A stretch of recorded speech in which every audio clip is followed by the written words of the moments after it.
Hi, my name is Hannah. I own Emmaline's grooming studio in Utah, and I am so excited to be starting this channel finally. It has been a long time coming. It's something I've wanted to do for years, and I'm so happy to finally be doing it. I finally decided to do this YouTube channel and kind of figured out what I wanted it to be about. Obviously it's about grooming. I'm a dog groomer, but my biggest thing is continued education, not only for myself and for groomers, but also for pet parents, dog owners, whatever you want to call them. So I wanted to create this channel to help pet owners become more familiar with the grooming industry, because not only is that going to help them, but it's also going to help us groomers, because if the pet parents understand how our industry runs a little bit more, it's going to make communication more effective. Your dog is going to have a better experience, and a lot of more needs are going to be met. And with meeting needs comes picking a groomer. And so today I wanted to talk to you guys about how to choose the right groomer for you and your dog. So without further ado, let's get into it.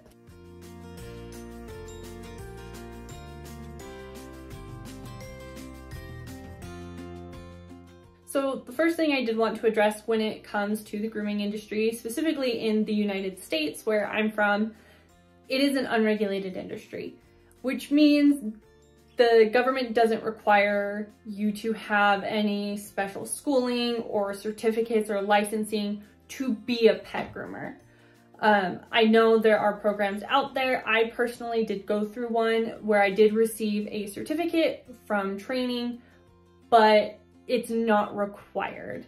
With that being said, that is why it's important to do your research and know what to look for when you're trying to pick a groomer for your pet.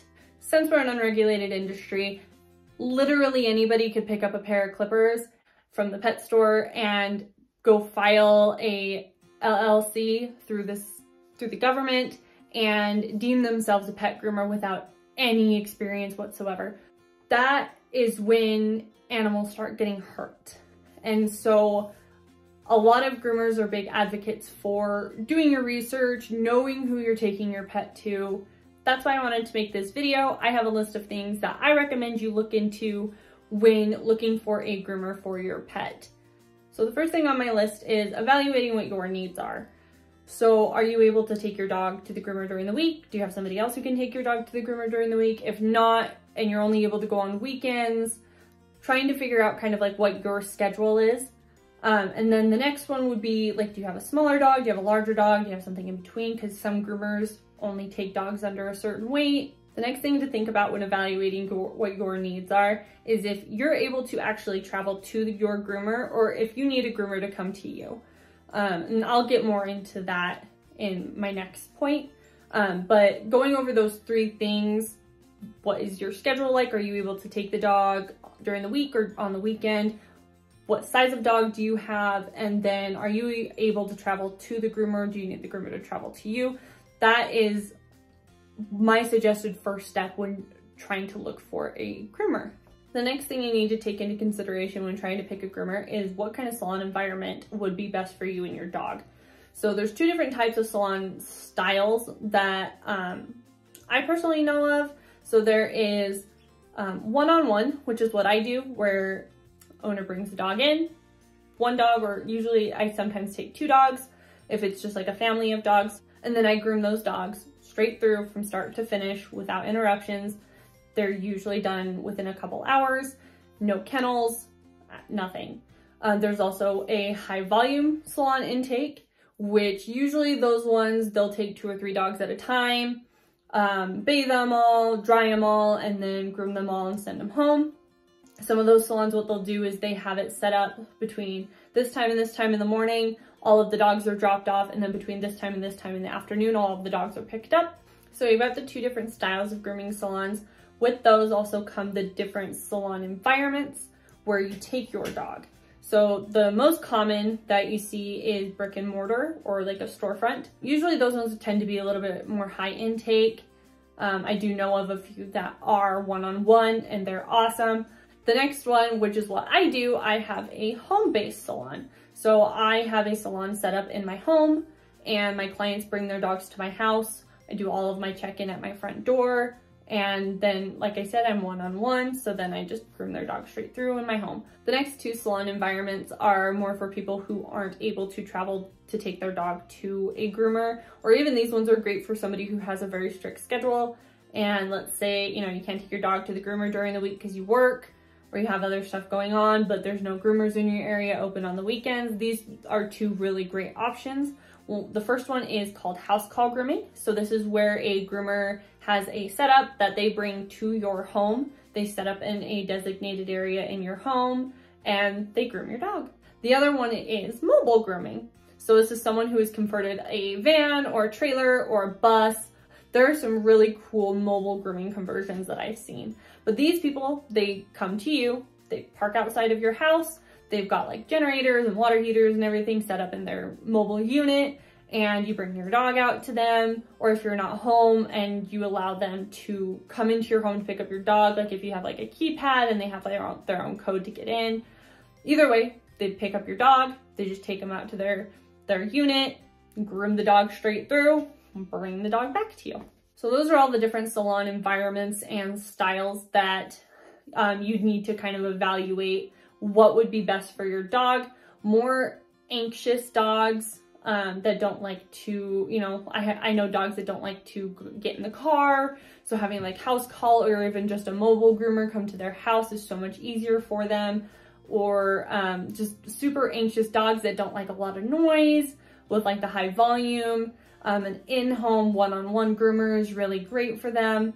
Or if your dog is super social and they don't mind the high intake and they just don't care and they just want to chill and it doesn't matter to them, a high intake brick and mortar salon would be perfect. Just kind of depends on what you decide is best for you and your dog. The final thing that I suggest that you think about when looking for a groomer is what services you need. So there are the basic, you know, just bath and brush with a haircut, nail trimming, ear cleaning. There's just those basic services that most groomers offer.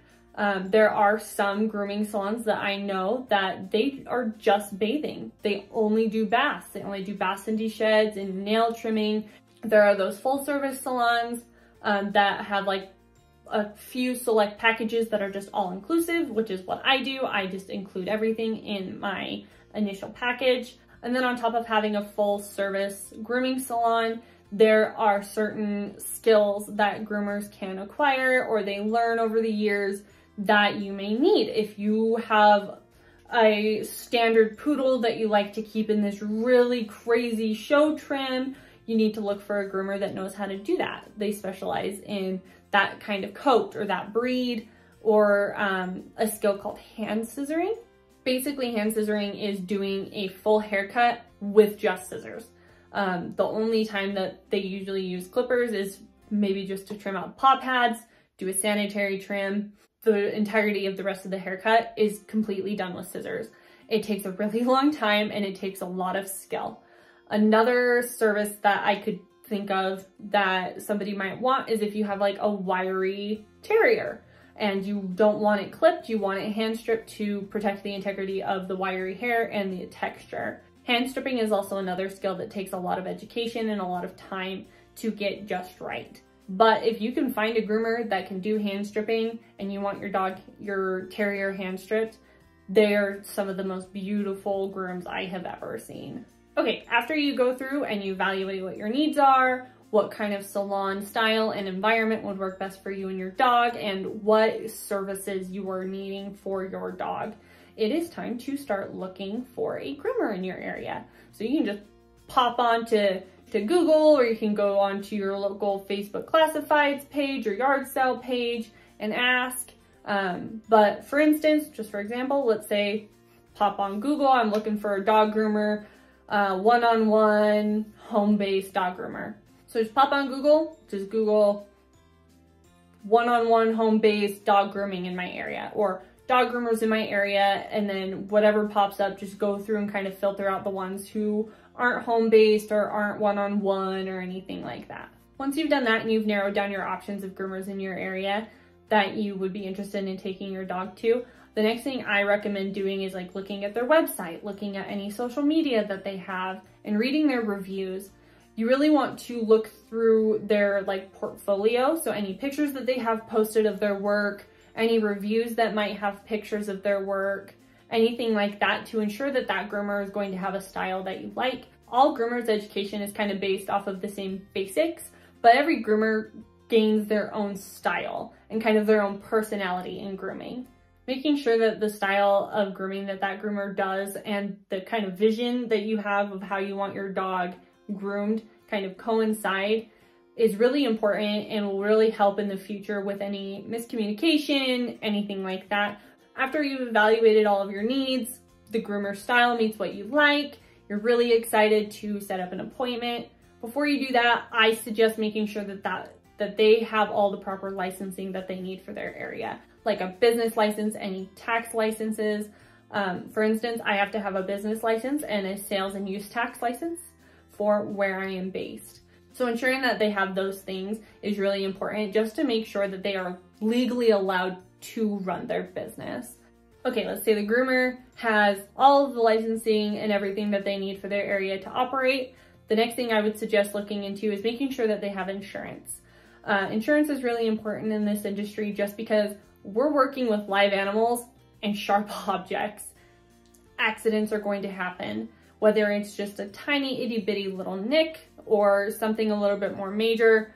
Having insurance is really important for our industry, because if something were to happen, it's the fault of the groomer, anything like that, they are able to take care of that, and then it just covers everybody. Just make sure that everything is safe. The last point that I wanted to bring up, which is not necessary because you don't have to do this to be a really good groomer, but I do find it really important, especially with how much the industry changes all the time, is continuing education.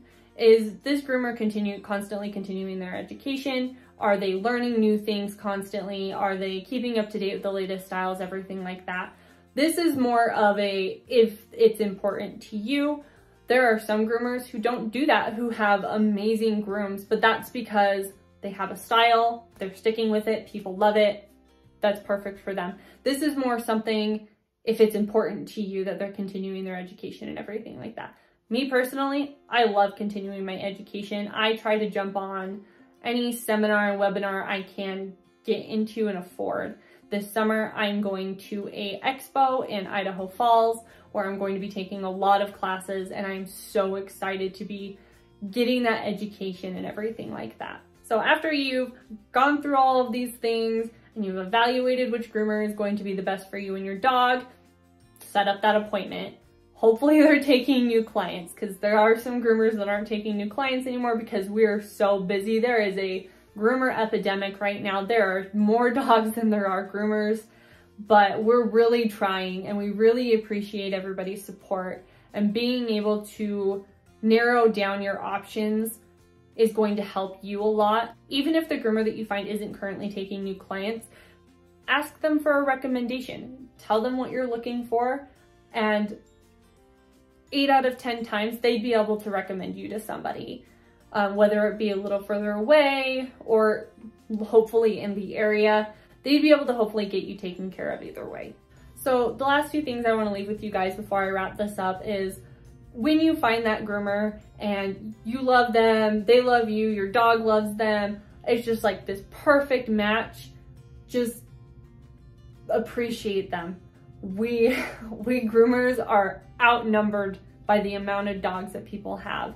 So it's been really hard. We're all so booked out, and we can't help everybody. So appreciating your groomer, being loyal, listening to them when they tell you there's an issue, not getting upset if something comes up and they have to reschedule your appointment.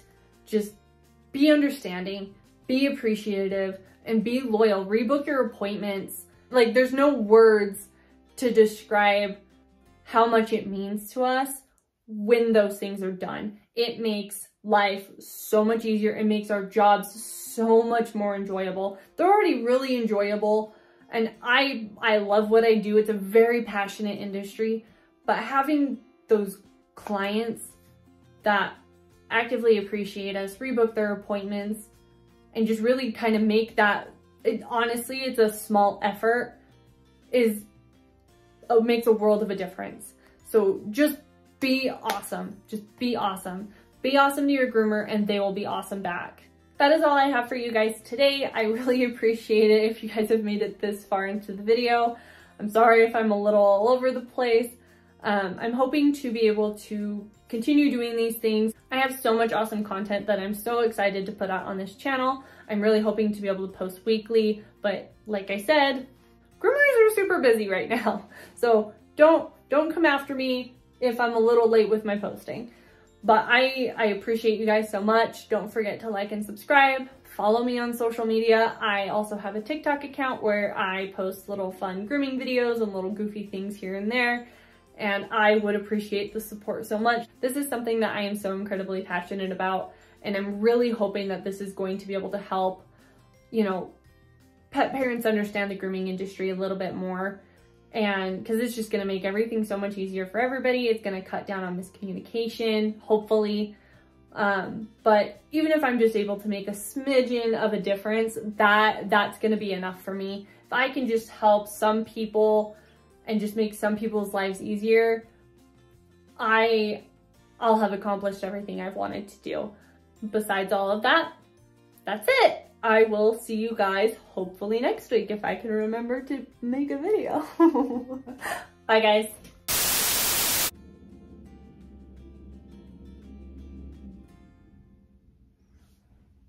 Sorry, there's a garbage truck outside.